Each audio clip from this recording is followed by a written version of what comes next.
আপোনালোক সকলোকে মোৰ ইউটিউব চেনেললৈ স্বাগতম। আমি আজি নেলছন মেণ্ডেলাই লিখা লং ৱাক টু ফ্ৰীডম চেপ্টাৰটো পঢ়িম। গতিকে সময় নষ্ট নকৰি আৰম্ভ কৰোঁ।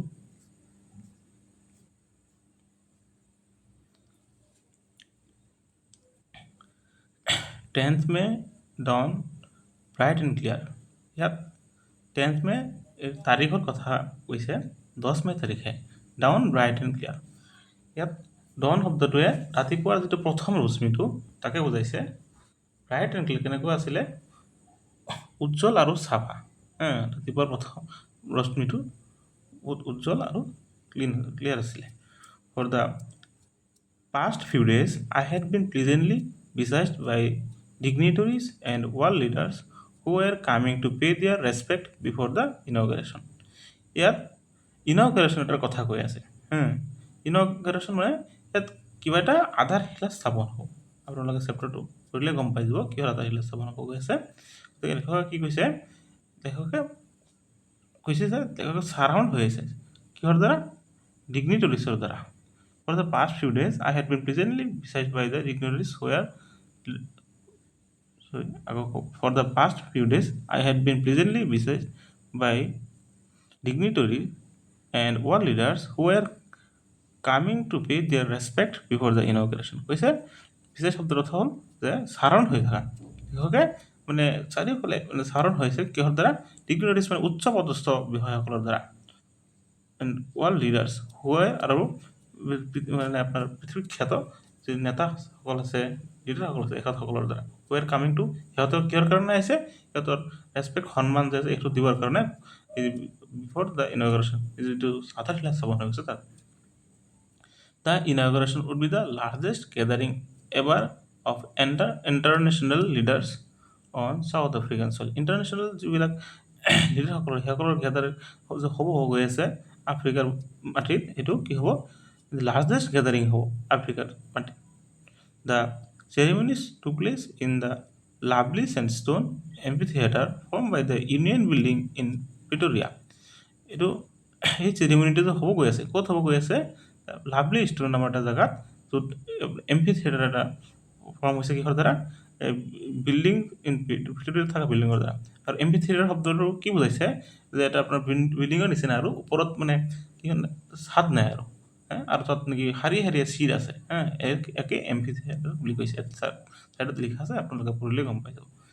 তাৰপিছত for decades this had been the seat of white supremacy and now it was the site of rainbow gathering of different colours and nation for the installation of South Africa's first democratic non racial government. গতিকে for decades শব্দৰ অৰ্থ হ'ল decade মানে কি? দশক ধৰি হ'ল এই যে চিটটোৰ কথা কৈ আছে এম্ফিথিয়েটাৰৰ, এইটো কাৰ আছিলে? হোৱাইট চুপ্ৰিমেচিত আছিলে। শ্বেত বৰ্ণসকলৰ দ্বাৰা যিহেতু শাসন চলি আছিল তাৰ আছিলে। Now it was the site of rainbow gathering. এতিয়া এই জেগাটো কাৰ হৈছে? ৰেইনবো গেডাৰিং মানে ইয়াত বিভিন্ন কালাৰৰ মানুহ আহিছে সাজ পোছাক পিন্ধি, এখেতসকলক বুজাইছে। আৰু বিভিন্ন নেশ্যনৰ পৰা যে মানুহ আহিছে এখেতসকলক বুজাইছে কিহৰ কাৰণে? যে চাউথ আফ্ৰিকাক যে গণতন্ত্ৰ যে হ'ব গৈ আছে আৰু কেনেকুৱা? নন ৰেচিয়েল গভৰ্ণমেণ্ট, ইয়াত কোনো ধৰণৰ বৈষম্যবাদ নাই, এনেকুৱা এটা গভৰ্ণমেণ্ট হৈ গৈছে। সেইটোৰ কাৰণে মানে এই চিটবিলাক তাৰ এখেতসকলৰ কাৰণে বহি আছে। গতিকে তাৰপিছত পঢ়োঁ। On that lovely autumn day I was accompanied by my daughter Zenani. লেখকে কৈছে এই দিনটো কেনেকুৱা আছিলে? একদম বহুত ভাল লগা আৰু মৰম লগা এটা অটম ডে আছিলে। অটম ডে ছিজন এটাৰ কথা কৈছে দিনাখন। এখেতে কোনে লগ দিছিলে? এখেতৰ ডটাৰ জীয়েক জেনানী। অন দ্য পডিয়াম শব্দটোৰ অৰ্থ হ'ল যে ষ্টেজ। আমি যদি চাইছোঁ না কোনোবা লিডাৰ এজনে ভাষণ দিয়ে যে ষ্টেজ থাকে বা ছিংগাৰে যে গান গাই চাই ষ্টেজবিলাক আপোনাৰ স্কুল কলেজত থাকে ষ্টেজ নিশ্চয় দেখা পাইছে, তাকেই কয় podium. Mister de Klerk was first sworn in as a second deputy president. Sworn শব্দটোৰ অৰ্থ কি? শপত লোৱা। কোনে শপত লৈছে? মিষ্টাৰ ডি ক্লাৰ্ক নামৰ ব্যক্তিজনে কি হিচাপে? ছেকেণ্ড দ্বিতীয় ডেপুটি প্ৰেচিডেণ্ট হিচাপে। Then Thabo Mbeki was sworn in as a first deputy president. আৰু এজন থাবো মেবেকি নামৰ ব্যক্তিজনে তেখেতে কি হিচাপে শপত লৈছে? ফাৰ্ষ্ট ডেপুটি প্ৰেচিডেণ্ট হিচাপে। When it was my turn, যেতিয়া মানে লিখকৰ টাইম আহিল, I pledged to obey and uphold the Constitution and to devote myself to well-being of the Republic and its people. লেখকে প্লেজ শব্দটো প্লেজ যে আছে PLEDGED এই শব্দটোৰ অৰ্থ মানে আমি মানে নিজকে যেতিয়া আৰু প্ৰমিছ কৰোঁ আৰু কমিটমেণ্ট এটা কৰোঁ, একে বুজাইছে প্লেজ শব্দ। আপোনালোকে যিসকলে নাজানে সিহঁতে শিকি ল'ব। তাৰপিছত কি লিখিছে, অভে মানে মানা আৰু ভাল মানে ধৰি ৰখা। সেইবোৰ কি কৈছে, নিজকে প্ৰমিছ কৰিছে যে মই মানি চলিম আৰু সংবিধানৰ মতে আৰু সংবিধানখন ধৰি ৰাখিম। তো ডিভট মাইছেল্ফ উৎসৰ্গ কৰিব যে চাউথ আফ্ৰিকাৰ যি ৰিপাব্লিক হ'ব গৈ আছে আৰু সেই মানুহসকলৰ কাৰণে, গতিকে সকলৰ কাৰণে উৎসৰ্গ কৰিব আৰু সংবিধানটো মানি চলিব, সংবিধানটো ধৰি ৰাখিব। তাকে দেশকে নিজকে প্ৰমিছ কৰিছে। To the assemble guest and the ৱাচিং ৱৰ্ল্ড আহিছে। লেখকে মানে এই যে ইনগ্ৰেশ্যনত যে মানুহবিলাক আহিছে, এখেতসকলক যে বিভিন্ন দেশৰ পৰা আলহী আছে, নিজৰ দেশৰ পৰাও, গতিকে বিভিন্ন ৰঙৰ মানুহবিলাকক এখেতক লক্ষ্য কৰি কি কৈ আছে, today all of us by our presence here confer glory and hope to the newborn liberty. মানে লেখকে মানে যে নতুনকৈ যে জন্ম হ'ল আমাৰ স্বাধীনতাটো, এটা ফ্ৰীডম যে পালে, লিবাৰ্টি ফ্ৰীডম না যে পালে, এইটো লেখকে দিব খুজিছে এটা মানে খ্যাতি আৰু আশা দিব খুজি আছে এখেতসকলৰ উপস্থিতি। Out of the experience of an extraordinary human disaster that lasted too long, must be born a society of which all humanity will be proud. মানে কি কৈছে যে যিটো এটা আগতে এনেকুৱা এটা মানে বহুত লং লাষ্টিং এটা ডিজাষ্টাৰ মানে এটা হৈ গ'ল, এটা বহুত ভয়ানক এটা পৰিস্থিতি আছিলে না, মানুহে ডিছক্ৰিমিনেট এজনৰ বৈষম্যভাৱ আছিলে, ঘৃণা কৰাৰ, এইবিলাক চেছ এতিয়া আৰু নাই। গতিকে এনেকুৱা এটা ছ'চাইটি গঠন হ'ব লাগে য'ত নেকি হিউমেনিটিৰ মানে মানৱতাৰ মানে ভেলু থাকে আৰু মানৱতা মানে গৌৰৱান্বিত হয়, তাকে ক'ব খুজিছে। We who were outlaws not so long ago have today been given the rare privilege to be host the nation of the world on our soil. ইয়াত লেখকে কি কৈছে, আউটলছ শব্দটোৰ অৰ্থ হৈছে যিসকল মানে আইন নামানে। কি কৈছে যে আউটলছ নট, বেছি দিন হোৱা নাই, কৈছে যে এখেতসকল আইন মানা নাছিলে। Have today been given the rare privilege to be host to the nations of the world on our soil. নিজৰ মানে লেখক এতিয়া প্ৰিভিলেজ শব্দৰ অৰ্থকে মানে অধিকাৰ দিয়া, মানে কোনো এটা জনক অধিকাৰ দিয়াকে প্ৰিভিলেজ হয়। তেখেতসকলক কি অধিকাৰ দিয়া হৈছে নিজৰ দেশখনক মানে হোষ্ট কৰাৰ কাৰণে নিজৰ ভূমিত। We thank all our distinguished international guests for having come to take possession with the people of our country of what is, after all, a common victory for justice, for peace, for human dignity. লেখকে মানে যিসকল মানুহে এই যে আপোনাৰ ইনগ্ৰেশ্যন হ'ব গৈ আছে, যে আধাৰশিলা যে স্থাপন হ'ব গৈছে, যিসকল ব্যক্তি চবকে মানে ধন্যবাদ জ্ঞাপন কৰিব খুজিছে, সিহঁতক ছাপোৰ্ট কৰিবৰ কাৰণে এখেতসকল আহিছে চাউথ আফ্ৰিকাত, নতুন ডেম'ক্ৰেটিক মানে ৰিপাব্লিক হ'ব গৈ আছে, তাৰ কাৰণে দেশসকলক গণতন্ত্ৰ দেশ এখন হ'ব গৈ আছে, তাত কাৰণে সিহঁতক ছাপোৰ্ট কৰাৰ কাৰণে যিসকল চবকে আৰু লগতে কি কৈছে যে চাউথ আফ্ৰিকাখন কেনেকুৱা এটা জাষ্টিছ মানে ন্যায় আৰু শান্তি দিহে এটা দেশ হ'ব গৈ আছে। তাৰপিছত চাওঁ, we have at last achieved our political emancipation শব্দটোৰ অৰ্থ কি, ফ্ৰীডম ফ্ৰম ৰেষ্ট্ৰিকশ্যন, মানে বিভিন্ন বাধ্যবাধকতা আছিল তাৰ পৰা যে মুক্তি পোৱা, তাকে কোৱা হৈছে।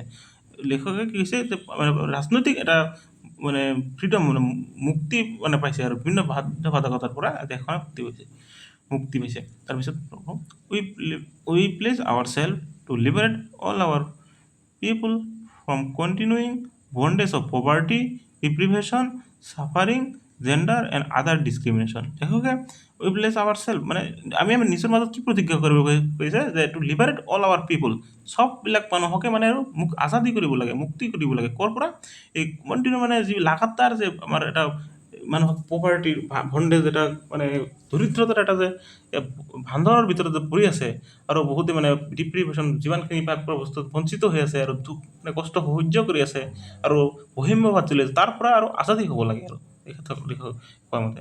তাৰপিছত never again shell it be that this beautiful land will experience the oppression of one by another. কি কৈছে, আৰু কেতিয়াও যাতে এই যে একজনে যে আৰু একজনক মানে দমন কৰি ৰাখে এইটো যাতে আৰু নীতিটো ভূমিত যাতে আৰু কেতিয়াও নহয় এইটো যে কোনেও এক্সপিৰিয়েঞ্চ নকৰে দেশত তাকে ক'ব খুজিছে the sun shall never set on so' glorious a human achievement মানে কি কৈছে যে এনেকুৱা মানে জাগাত মানে সূৰ্যই মানে যে আৰু অস্ত যাব নালাগে মানে কৈছে যে ইয়াত শান্তি আৰু যে সমৃদ্ধি আছে এইটো যাতে আৰু কেতিয়াও যাতে ভাঙি নাযায় তাকে ক'ব খুজি আছে let freedom reign God bless Africa যাতে কৈছে যে যে আমাৰ আজাদীটো আছে যাতে সদায় যাতে বৰ্তি থাকে আৰু ভগৱানে যাতে আশীৰ্বাদ কৰে চাউথ আফ্ৰিকা তাৰপিছত বোলো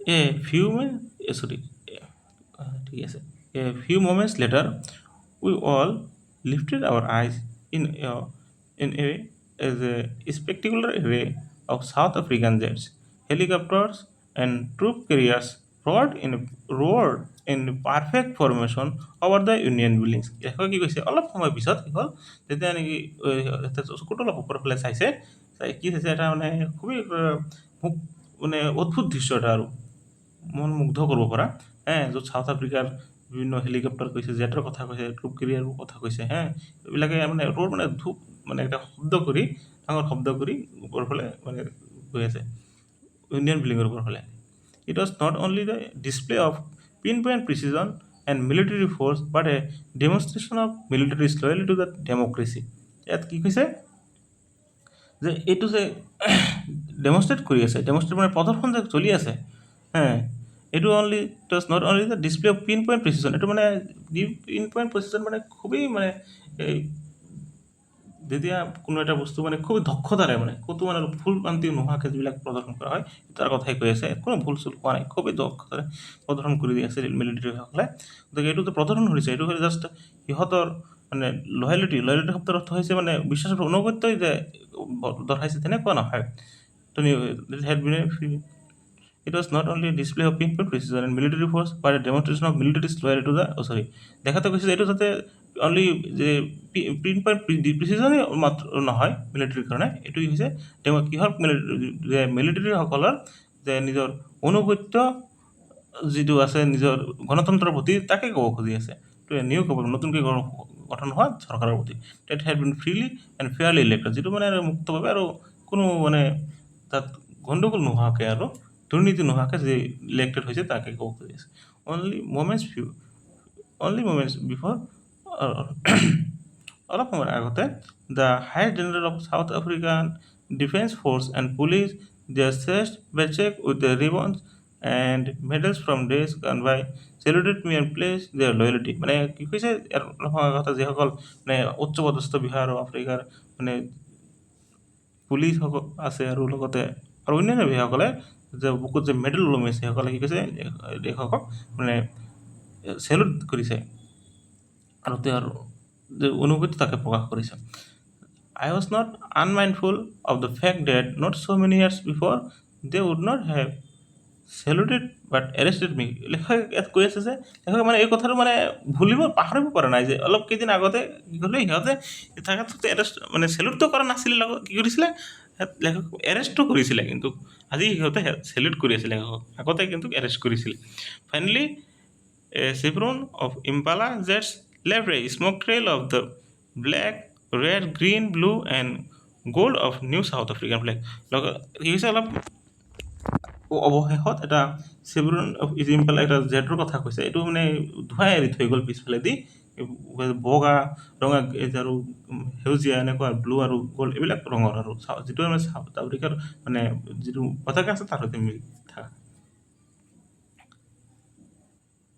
আৰু ইয়াত যে চেভৰন শব্দটো লাগিছে ইয়াৰ চেভৰন শব্দৰ অৰ্থ হৈছে মানে কি কৈছে এটা ভি শ্বেপ মানে এৰি থৈ গৈছে এই স্মকটো that was symbolized for me by playing of our two national anthems and the vision of white singing Nkosi Sikelel Africa and black singing the stem মানে এই দিনটোত কি চিম্বলাইজ কৰিছে যে দুটা যে আফ্ৰিকাৰ নেশ্যনেল এন্থাম আছিলে মানে বগা যিসকল আছিলে সিহঁতে কি খাই আছে যে নিকচি চিকেলেল আফ্ৰিকা আৰু বগা বৰ্ণৰ যিসকল আছে সিহঁতে কি আছে the steam and the old anthem এইটো কি আছে চবতকৈ পুৰণা আৰু যি এন্থাম আছে এইটো নেশ্যনেল এন্থাম কি ৰাষ্ট্ৰীয় সংগীত যিটো কওঁ আমি although that day neither group knew the lyrics of anthem they once despised মানে কি কৈছে যে সিহঁতে কোনোবা এজনো যিহেতু দুটা গ্ৰুপে আপোনালোকে ইয়াত কি কৰি আছে although that day neither group knew the lyrics of the anthem এজনে মানে ইয়াৰ মানে অৰ্থ জনা নাছিলে নিউ দ্য লিৰিক্স মানে চৰি লিৰিক্সটো জনা নাছিলে অৰ্থ নহয় লিৰিক্সটো আৰু দে ওৱান্স ডিছপাইজ এসময়ত সিহঁতে কি কৰিছিলে এইটোক ডিছলাইক কৰিছিলে ভাল পোৱা নাছিলে they also knew the world by heart কি কৈছে সিহঁতে সোনকালে কি কৈছে লেখকে যে সিহঁতে এইটো আৰু অৰ্থ শব্দবিলাক জানিব অন্তৰৰ দ্বাৰা অন দ্য ডে অফ ইনগ্ৰেশ্যন এই আটাশিলাৰ দিনাখন আই ৱাজ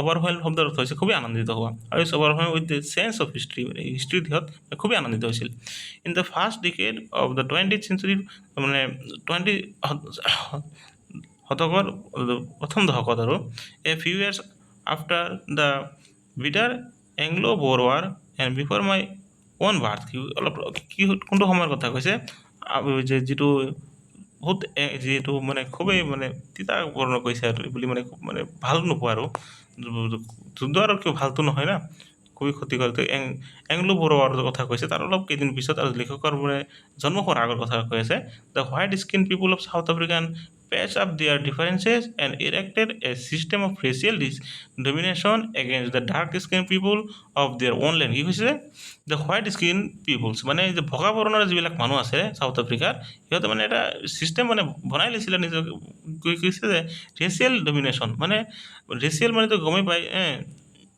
এটা জাতে মানে আৰু অন্য এটা জাতিক মানে যিটো ঘৃণা কৰাৰ মানে ডমিনেশ্যন মানে ধবাই ৰখাৰ আৰু ইয়াত কি কথা কৈছে এতিয়া কলা বৰণৰ মানুহক মানে আৰু ডিছক্ৰিমিনেট কৰিছিলে আৰু আৰু সিহঁতক ডমিনেঞ্চ কৰিছিলে আৰু সিহঁতে চাউথ আফ্ৰিকাৰ মাটিত the structure they created from the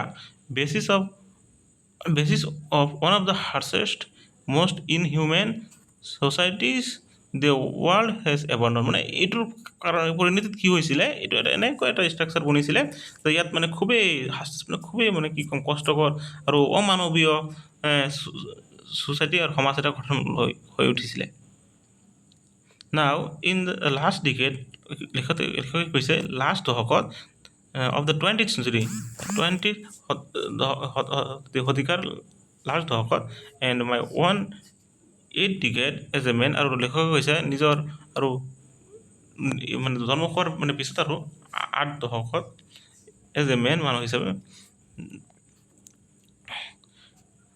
that system had been overturned forever and replaced by one that recognized the rights and freedom of all peoples regardless of color of their skin এতিয়া আৰু নতুন system এটা হ'ল যিহেতু ইনগ্ৰেশ্যনৰ পিছত দেশখন আকৌ নতুনকৈ স্থাপন হ'ল না এতিয়া আৰু মানুহবিলাকে নিজৰ যিটো ৰাইটছ আছে অধিকাৰ আছে আজাদী আছে সেইবিলাক ভোগ কৰিব পাৰিব না ৰিগাৰ্ডলেছ যিকোনো বৰণৰ মানুহে আগতেতো কলা মানুহক সিহঁতে ডমিনেঞ্চ কৰিছিলে এতিয়া নহয় এতিয়া সিহঁতেও উপভোগ কৰিব পাৰিব এই কথাটোৱেই হৈছে that day had come about through the unimaginable sacrifices of thousands of my people whose suffering and courage can never be counted or repaid কি কৈছে এনেকৈ এটা এতিয়া দিন আহি পৰিছে কাৰ জৰিয়তে যাক মানে কল্পনাও কৰিব নোৱাৰে এনেকৈ ইমান সংখ্যক মানে যিহত মানে আপোনাৰ আৰু শ্বহীদ হৈছে আৰু চেক্ৰিফাইচ মানে নিজকে উচৰ্গা দিয়াৰ কাৰণে মানুহৰ কাৰণে people who suffering and courage can never be counted আৰু যিসকলে মানে কষ্ট ভোগ কৰিছে সাহসিকতাক আমি কেতিয়াও মানে আৰু ৰিপে কৰিব নোৱাৰোঁ তাত মানে মূল্য দিব নোৱাৰোঁ I feel that day as I have on so' many others day that I was simply the sum of all those African patriots who had gone before me মানে কি কৈছে এই লেখক যে মানে আছে আমি যে লেখকে কৈছে এতিয়া টাইমত I feel that I have also' সিহঁতে লেখক যে এনেকুৱা এটা দিনত ইনগ্ৰেশ্যন কৰিব পাৰিছে কাৰ ফলত কৰিব পাৰিছে যিসকল ব্যক্তিয়ে মানে নিজকে মানে উৎসৰ্গা কৰিছে দেশপ্ৰেমী হিচাপে আফ্ৰিকান পেট্ৰিয়টছ মানে দেশভক্তসকলৰ কাৰণেই পাইছে that long and noble line in that now চৰি ভুল কৰি আছে অলপ that long and noble line ended and now began again with me মানে এইটো নতুন লেখকসকলে যিসকল মানে দেশসকলৰ কথা কৈছে, সিহঁত হ'ল এতিয়া নতুন এটা প্ৰজন্ম আৰম্ভ হৈছে লেখকৰ সৈতে। I was pain that I was not able to thank them. এতিয়া লেখকে কৈছে পেইন শব্দটো মানে খুবেই দুখ অনুভৱ কৰা, খুবেই দুখ অনুভৱ কৰিছে। কিয়? I was not able to thank them. লেখকে যিসকল মানে দেহৰ কাৰণে নিজৰ প্ৰাণ আহুতি দিছে, সিহঁতক আৰু ধন্যবাদ জ্ঞাপন কৰিব নোৱাৰে, সিহঁততো নাই এতিয়া আৰু। And they were not able to see, আৰু সিহঁতে মানে চাবও নোৱাৰে what their sacrifice had wrought. মানে কি যে এইযোৰ যে আছে শব্দটো অৰ্থ হৈছে কি বনাইছে, কি সৃষ্টি কৰিছে সিহঁতৰ আজি বলিৰ বলত, যে আজি সিহঁতে নিজৰ আত্মধান দিয়াৰ ফলত কি আজি দিনটো আহিছে, আজি যে সিহঁতে নিজৰ নতুন দেশখনক যে ইনাগ্ৰেশ্যন কৰিব গৈছে, কি আজি যে দিনটো পাইছে সিহঁতৰ বলতে পাইছে না, যিহেতু আজি এইটো চকুৰে দেখিবও নোৱাৰে। তাকেই কৈছে লেখকে। The policy of apartheid. আচ্ছা, ইয়াত এই যে এটা শব্দ পাইছে আপাৰথাইড, এইটো এটা কি হয়? এইটো যে আপোনাৰ ৰেচিয়েল ডিছক্ৰিমিনেশ্যন হয়, এটা জাতিয়ে মানে আন এটা জাতিক মানে ঘৃণা কৰা যিটো কয়, তাকে কৈছে। Policy of apartheid created a deep and lasting wound in my country and my people. কৈছে যে এটা জাতিয়ে মানে আন এটা জাতিক মানে ডিছক্ৰিমিনেট কৰা যিটো প্ৰথা আছিলে, এইটো কি সৃষ্টি কৰিছে, ডিপ মানে গভীৰ, এইটো আৰু বহুত দিন মানে টিকি থকা আৰু লাষ্টিং মানে মোৰ মানে ঘা in my country and my people, দেশ আৰু দেশ মানুহবিলাকৰ ওপৰত সৃষ্টি কৰিছিলে। All of us will spend many years if not generation recovering from that profound hurt. মানে এইটো যে খুব গভীৰ মানে ঘা এটা আছিলে, তাৰ পৰা কি কৈছে, all of us will spend many years if not generation recovering from that profound. এইটো যদি আমি যদি আৰু নিৰাময় নকওঁ আৰু তেতিয়াহ'লে কি হৈছে, বহুত দিনলৈকে আৰু এই ঘাটো থাকি যাব। But the decades of oppression and brutality had another unintended effects, and that was that it produced the Oliver Thambos, the Walter Sisulas, the Chief Luthulis, the Yusuf Dados, the Bram Fishers, the Robert Sobuques of our time, men of extraordinary courage, wisdom and generosity that their like may never be known again. মানে কি কৈছে যে এই যে cruelty যে হৈছে মানুহৰ ওপৰত, তাৰ বলতে এইসকল মানুহক মানে এক্সট্ৰা অৰ্ডিনেৰী, অস্বাভাৱিক ধৰণৰ মানুহবিলাকক সৃষ্টি কৰিছে। যি জেনেৰেচিটি, সিহঁতৰ নিচিনা জ্ঞানী কথা, কাৰেজ, সাহসী, মানে জ্ঞানী, কাৰেজ মানে সাহসী আৰু দয়ালু অন্তৰৰ মানুহসকলক সৃষ্টি কৰিছে। পাৰহেপছ it ৰিকুৱায়াৰ্ছ such depth of operation to create such heights of character। এনেকুৱা মানে আৰু উচ্চ মানে চৰিত্ৰ মানুহ এটা সৃষ্টি কৰিব হ'লে তেনেকুৱা ধৰণৰ এটা নিৰ্যাতন অপাৰেশ্যন দৰকাৰ, আৰু ঘৃণাৰ দৰকাৰ। তাকে ক'ব গৈছে। My country is rich in the minerals and gems that lie beneath its soil. মানে লেখকে কি কৈছে, জেম আৰু যে মণিমুকতা বহুত কিবা কিবি আছে না চাউথ আফ্ৰিকাৰ মাটিত, তাকে ক'ব গৈছে। But I have always known that its greatest wealth is its people. কিন্তু চবতকৈ মানে মূল্যৱান বস্তু কি, মণিমুকতা যিমানেই নাথাকক কিয়, ইয়াত চবতকৈ দামী আৰু সম্পদ হৈছে মানুহবিলাক। Finer and truer than the purest diamond. মানে যে ডায়মণ্ড আছে তাতকৈ মানে আৰু পিউৰ আৰু ভাল ধুনীয়া, তাকে ক'ব খুজি আছে লেখকে। It's from these comrades in the struggle that I learned the meaning of courage। মানে সাহসৰ মানে অৰ্থটো কি, এইটো এইসকল ব্যক্তিসকলৰ পৰা, যিসকলে দেহৰ কাৰণে নিজৰ প্ৰাণ আহুতি দিছে, সেইসকলৰ পৰাই কৈছে যে মই ইয়াৰ অৰ্থটো কাৰেজ মানে সাহসৰ শব্দৰ অৰ্থটো মানে শিকিছে, মানে বুজি পাইছে। Time and again I have seen men and women risk and give their lives for an idea। এটা মানে ধাৰণা, যে দেহ যেন মুক্তি হ'ব লাগে চবৰে, সেইটোৰ কাৰণে বহুতো মানুহে কি কৈছে, নিজৰ জীৱন মানে আৰু ৰিস্ক লৈছে, আৰু বিপদৰ মানে সন্মুখীন হ'বলগীয়া হৈছে, আৰু সিহঁতৰ জীৱনো দিছে, উৎসৰ্গ কৰিছে। I have seen men stand up to attack and torture without breaking, showing a strength and resilience that defies the imagination। মানে কি কৈছে, ইয়াত মানুহ মানে ভাঙি নাপাৰাকৈ, ভাঙি যদি পৰা নাই আৰু মানুহকে যিকোনো মানে বহুত কষ্ট সহ্য কৰি হ'লেও সিহঁতে মানে মানুহবিলাকে এই দেশখনক আজি ৰূপ দিছে, তাকে ক'ব খুজিছে। আৰু যি কৈছে এইটো মানে কল্পনাও কৰিব নোৱাৰি। I learn that courage was not the absence of fear but the triumph of it. I learned that courage was not the absence of fear. মানে কি কৈছে যে মই শিকিছোঁ যে সাহস বস্তুটো এইটো মানে এ, অনুপস্থিতি ভয়ৰ অনুপস্থিতি নহয় বাট দ্য ট্ৰাইম অভাৰ কিন্তু এইটো ওপৰত জিকাটো আহিছে ট্ৰাইম মানে জিকা জয় লাভ কৰা the brave man is not he who does not feel afraid but he who conquers that fear মানে কি কৈছে সাহসী ব্যক্তি কাক কৈছে who does not feel afraid এইজন নহয় যিজনে মানে ভয় নাখায় ভয়তো চবেই খায় কিন্তু সাহসী মানুহ সেইজনেই হ'ব যিমানে যি আমাৰ ভয় বস্তু আছে তাক মানে কনকুৱাৰ মানে দমন কৰি দিব পাৰে সেইজনকে লেখকে সাহসী মানুহ ক'ব গৈছে যিজনে কনকুৱাৰ কৰিব পাৰে কাক এই ভয়ক no one is born hating each other sorry no one is born hating another person because of the color of his skin or his background or his religion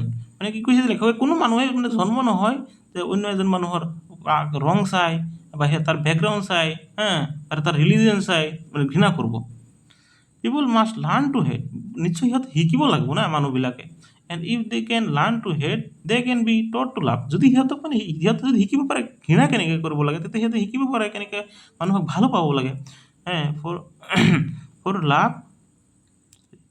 love comes more naturally to the human heart than it is opposite মানে লেখকে ক'ব খুজি আছে যে ভাল পোৱা মানুহক naturally মানে প্ৰাকৃতিকভাৱে মানুহৰ অন্তৰত আহি যায় যে ঘৃণাতকৈ ইট ইজ অপজিট মানে ঘৃণাৰ কথা কৈ আছে even in the grimmest times in prison যে খুব মানে কষ্টৰ মানে দুখৰ কথা কৈ আছে জীৱন লাইফ যিটো আছিলে প্ৰিজনত when my comrades and I were push to our limit মানে দেশক হৈছে যেতিয়া মানে এইটো মানে সীমাৰ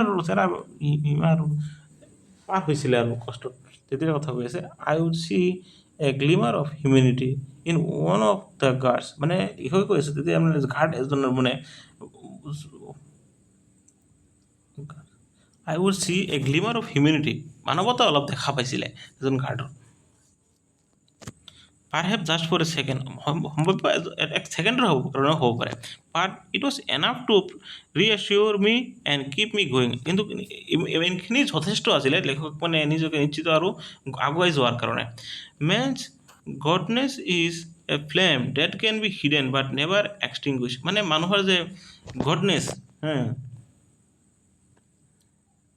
এইটো কেনেকুৱা এটা মানে ফ্লেম মানে আপোনালোকে চাকিৰ যিটো ওপৰৰ অংশটো আহি যায় জুই জ্বলালে তাকে ক'ব এইটো ফ্লেম বুলি কয় আৰু দিয়া জ্বলা যিটো চাইছে না আপোনালোকে তাকে এইটো মানে that can be hidden but never extinguish তাক মানে লুকাব পাৰি কিন্তু কেতিয়াবা আৰু নুমাই যাব নুমাব নোৱাৰি নোহোৱাকৈ এক্সটিংগুইছ বুলি কোৱা হয় না ঠিক আছে তাৰপিছত in life every man has two obligations মানে প্ৰত্যেক মানুহৰ জীৱনত এভৰি মেন হেজ তোমাৰ দুটা কি কৈছে every man has twin obligation মানে টুইন অব্লিগেশ্যন বুলি দায়িত্ব বুলি কি কৈছে অব্লিগেশ্যন মানে কি হ'ল দায়িত্ব না কি আছে কৈছে অব্লিগেশ্যন টু হিজ ফেমিলি নিজৰ পৰিয়ালৰ প্ৰতি দায়িত্ব টু হিজ পেৰেণ্টছ নিজৰ মাক দেউতাক যিবিলাক আছে পেৰেণ্টছ আছে সিহঁতৰ প্ৰতি দায়িত্ব টু হিজ ৱাইফ তাৰ মানে জীৱনসংগীৰ সৈতে দায়িত্ব এণ্ড চিলড্ৰেনৰ প্ৰতি and he has an obligation to his people আৰু সিহঁত তাৰ মানে যি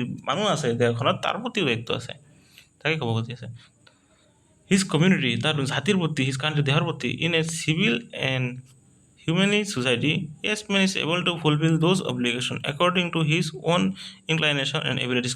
তো কি কৈছে যে এনে চিভিল কাণ্ট্ৰি যদি মানে কাণ্ট্ৰিত যদি কোনো যুদ্ধ বিগ্ৰহ নাই কোনো ধৰণৰ এনেকুৱা বৈষম্যবাদ নাই তেনে আৰু সমাজত মানুহ এজনে নিজৰ ইচ্ছা অনুসাৰে আৰু নিজৰ দায়িত্ববিলাক এই দায়িত্ববিলাক পালন কৰিব পাৰে but in a country like South Africa কিন্তু লেখকে কৈ আছে যে চাউথ আফ্ৰিকা নিচিনা দেশত it was almost impossible for a man of my birth and colour to fulfil both of those obligation এই যে টুইন অব্লিগেশ্যনবিলাক কৈছে এইবিলাক কিন্তু আফ্ৰিকাৰ জন্ম হোৱা মানুহবিলাকৰ কাৰণে এইটো সম্ভাৱ্য নাছিলে in South Africa a man of colour who attempted to live as a human being was punished and isolated লেখকে ক'ব খুজি আছে চাউথ আফ্ৰিকাত এজন মানুহে যোনে চেষ্টা কৰিছিল আৰু মানুহ হিচাপে মানে জীৱন যাপন কৰাৰ কাৰণে তেখেতক কি কৰা কৰিছিলে পানিছড মানে খুবেই শাস্তি দিয়া হৈছিলে আৰু নিজকে আইচলেটেড মানে অকলশৰীয়া কৰি দিয়া হৈছিলে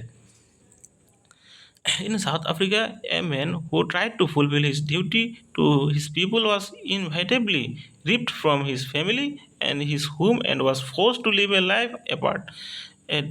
twilight existence of secrecy and rebellion মানে কি কৈছে যে মানুহ চাউথ আফ্ৰিকাত যদি কোনোবা এজনে নিজৰ এই দায়িত্ববিলাক পালন কৰিব খুজিছিলে তেতিয়া মানে তাৰ কি হ'ল এই পৰিয়ালৰ পৰা মানে তাক বিচ্ছেদ কৰি পেলাই অকলশৰীয়াকৈ মানে বাস কৰিব দিয়া হৈছিলে and force to live life apart twilight existence of secrecy and rebellion মানে খুব কষ্টৰ জিন্দগী যিটো মানে বাচি থাকিব লাগে I did not in the beginning choose to place my people above my family প্ৰথমতে লেখকে নিজৰ মানুহবিলাকক তেওঁৰ মানুহবিলাকক নিজৰ পৰিয়ালৰ ওপৰত মানে পৰিয়ালতকৈ বেছি মৰ্যাদা দিয়া নাছিলে but in attempting to serve my people I found that I was prevented from fulfilling my obligation as a son কি কৈছে but in attempting to serve my people তেতিয়া লেখকে নিজৰ মানে মানুহবিলাকৰ কাৰণে ছাৰ্ভ কৰিব খুজি আছিলে আই ফাউণ্ড এট লেখক পাইছে যে I was prevented from fulfilling my obligation as a son লেখক ভাজা দিয়া হৈছিলে এজন নিজৰ পুতেক হিচাপে যিবিলাক দায়িত্ব আছে সেইবিলাক পালন ঘৰত as a brother a father and a husband এজন ভাই হিচাপে এজন দেউতাক হিচাপে এজন হাজবেণ্ড হিচাপে তাৰপৰা দায়িত্ববিলাক পালন কৰাত ভাজা দিয়া হৈছিলে I was not born with a hunger to be free মই এনেকুৱা নহয় যে জন্ম হৈছিলোঁ মানে ভোক লৈ পেলাই যে ফ্ৰী হ'ব লাগে আই ৱাজ বৰ্ণ ফ্ৰী মই আজাদ মানে মুকলি হৈ জন্ম হৈছিলোঁ free in every way that I could know' প্ৰত্যেক দিশতে মই মানে ফ্ৰী আছিলোঁ আজাদ আছিলোঁ মই জনামতে free to run in the fields near my mothers heart মানে কৈছে মাক যিটো তাৰ লেখকৰ মাকৰ যিটো জুপুৰি ঘৰ আছিলে তাৰ free to run in the fields near my তাৰ ওচৰতে যিটো এটা পথাৰ আছিলে তাতে মানে ফ্ৰীলি ধৰিব পাৰিছিলে free to swim in the clear stream যিটো ঝৰ্ণা আছিলে তাতে মানে সাঁতুৰিব পৰা আছিলে freely and run through my village আৰু কৈছে যে তাৰ যিটো গাঁও আছিলে তাতো মাজতে ধৰিব পাৰিছিলে free to roast mealies under the stars and ride the broad backs of slow' moving bulls মানে আৰু লেখকে কৈছে মানে গাঁৱত থাকিলে আমি যিবিলাক কাম কৰোঁ আৰু যে মাকৈ পুৰি খোৱা এইবিলাকেই আৰু এইবিলাক চব ফ্ৰীলি কৰিব পাৰিছিলে as long as I obeyed my father and abide by the customs of my tribe I was not trouble by the laws of man or God যেতিয়া মানে যিমান দিন আৰু লেখকে কৈছে লেখকৰ দেউতাৰ কথা মানে মানিছিলে আৰু avoid by the customs of আৰু নিজৰ মানে জাতিৰ যিবিলাক ৰীতি নীতি আছে সেইমতে চলিছিলে I was not trouble by the laws of man মানুহৰ যিবিলাক নীতি নিয়ম তাৰ দ্বাৰা ভাষা লেখকক কষ্ট দিয়া নাছিলে I was only when I began to learn that my boyhood freedom was an illusion. Okay? I was only when I began to learn that my boyhood freedom was in মই তেতিয়াই আৰু আৰম্ভ কৰিছিলোঁ টু লাৰ্ণ শিকাব যে মোৰ যিটো মানে ল'ৰা অৱস্থাৰ যিটো মানে আজাদী আছিলে এইটো এটা মানে ভ্ৰম আছিলে আৰু when I discovered as a young man that my freedom had already been taken from me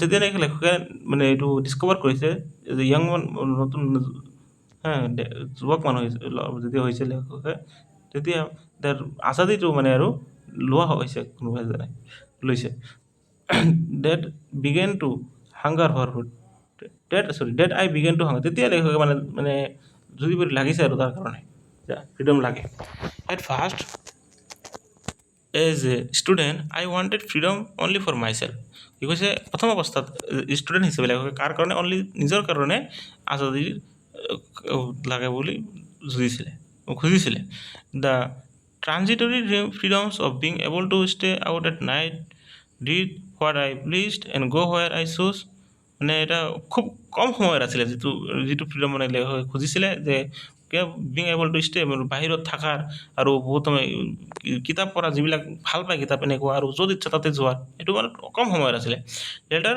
as a young man in Johannesburg I yearn for the basic and honorable freedom of achieving my potential, of earning my keep, of marrying and having a family, the freedom not to be obstructed in a lawful life.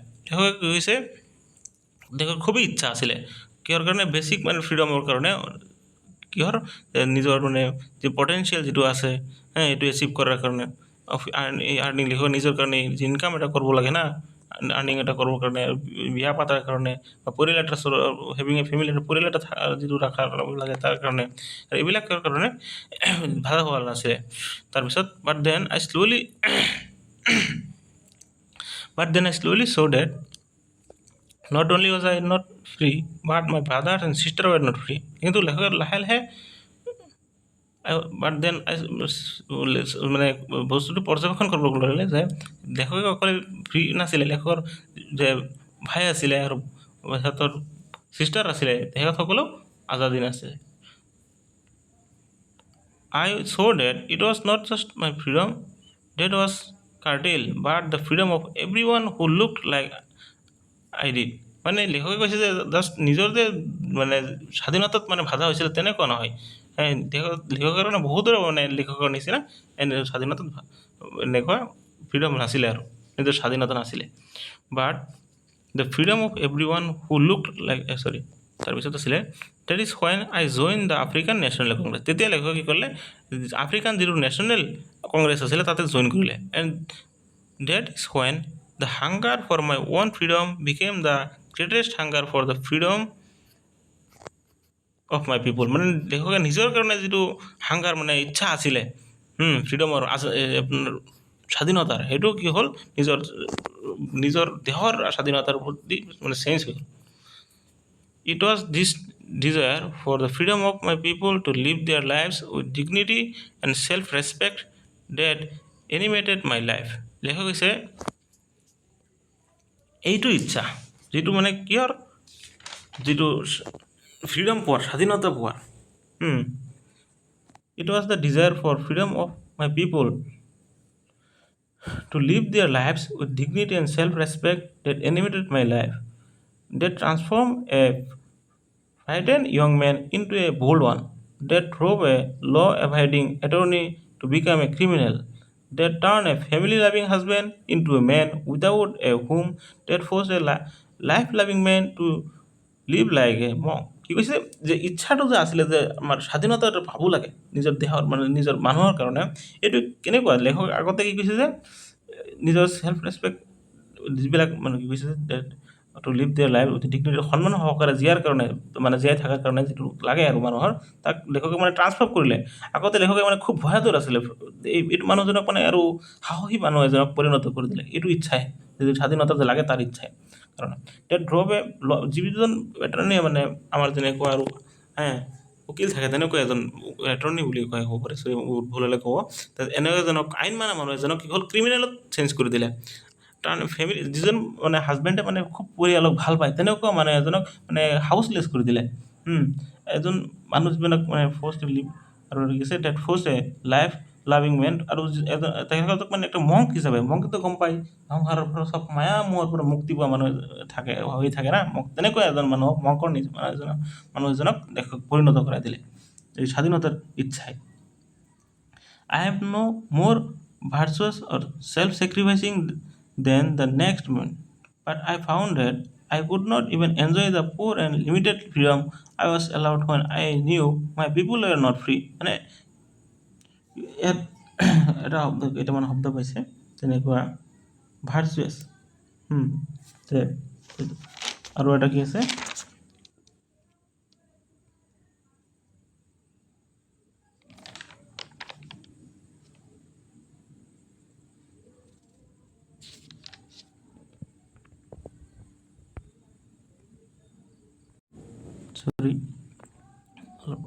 সময় নষ্ট কৰাৰ কাৰণে আই am no' more virtuous or self sacrificing than the next man. কি কৈছে যে মই দ্বিতীয় ব্যক্তিজনতকৈ ভাৰ্চুৱাছ মানে হাই মৰেল ষ্টেণ্ডাৰ্ড, মানে খুব উচ্চ মানে নৈতিক সম্পন্ন ব্যক্তি যিসকল আছে, দ্বিতীয় ব্যক্তিজনতকৈ বেছি নৈতিক সম্পন্ন বা চেল্ফ চেক্ৰিফাইচিং নহয়। বাট I found that I could not even enjoy the poor and limited freedom I was allowed when I knew my people were not free. লেখক কৈছে ইয়াত I was found that I could not even enjoy, লেখকে মানে enjoy কৰিব নোৱাৰে কি the poor and limited, খুব কম আৰু যিটো লিমিটেড মানে সীমিত যিটো আপোনাৰ স্বাধীনতা আছিলে এইখিনিও মানে লেখকক দিয়া হৈছিলে, এইখিনিও লেখকে এনজয় কৰিব নোৱাৰে। কাৰণ যেতিয়া লেখকে জানিছিলে যে নিজৰ মানুহবিলাক মানে আৰু ফ্ৰী নহয়, স্বাধীন নহয়, ফ্ৰীডম ইজ ইনভেজিবল, যে আমাৰ স্বাধীনতা যিটো আছে এইটো আমি চকুৰে দেখিব নোৱাৰি। The change on any of my people ৱেৰ the change on all of them. মানে যিকোনো মানুহ এজনৰ ওপৰত যদি চেইনডাল থাকে আৰু তেতিয়াহ'লে আৰু সকলোৰে ওপৰতে এই শিকলিটো হৈ গ'ল। The change on all of my people ৱেৰ the change on যদি সকলো মানুহ এজনক বিলাককে আৰু শিকলিৰে বান্ধি ৰাখিছে তেতিয়া লেখকে কৈছে যে মোকো আৰু শিকলিৰ দ্বাৰাই বান্ধা হৈছে। I knew that the oppressor must be liberated just as surely as the oppressed. এষকে কৈছে যিসকল মানুহে মানে অন্য মানুহৰ ওপৰত মানে খুবেই অত্যাচাৰ কৰে, নিৰ্যাতন কৰে, সেইবিলাক মানুহো মানে ফ্ৰী হ'ব লাগিব, আজাদ মানে ফ্ৰীডম লিবাৰেট মানে শব্দৰ মানে অৰ্থ হ'ল স্বাধীন হ'ব লাগিব।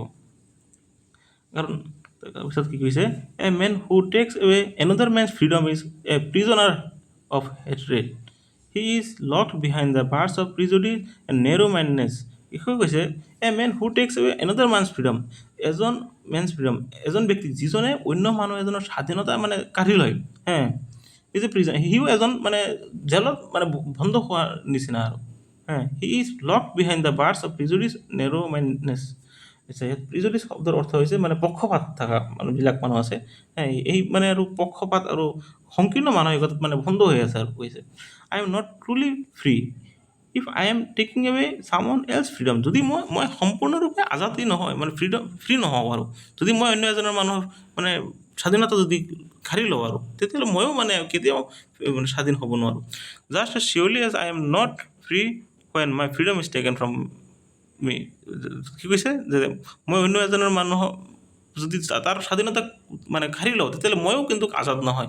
এইটো যদি মোৰ পৰা এজনে লৈ যায় তেতিয়াহ'লেতো মই নহওঁ, মই ঠিক তেনেদৰে ময়ো যদি এই কামটো কৰোঁ তেতিয়াহ'লে ময়ো নহওঁ আজাদ, ফ্ৰী নহওঁ আৰু মোক স্বাধীন নহওঁ। তাৰপিছত চাওক the oppressed and the oppressor alike are robbed of their humanity. কৈছে যিজন মানুহে অন্য মানুহক খুব নিৰ্যাতন কৰে, দমন কৰে,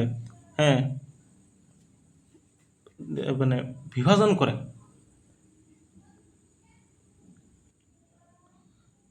সিহঁতে মানে মানুহ বুলি থকা যিবিলাক মানুহ গুণ আছে সেইখিনি মানে হেৰুৱায় আৰু তাকে ক'ব খুজি আছে। গতিকে এইখিনিতে আজি থেংক ইউ আপোনালোক সকলোকে ইমানখিনি আজি।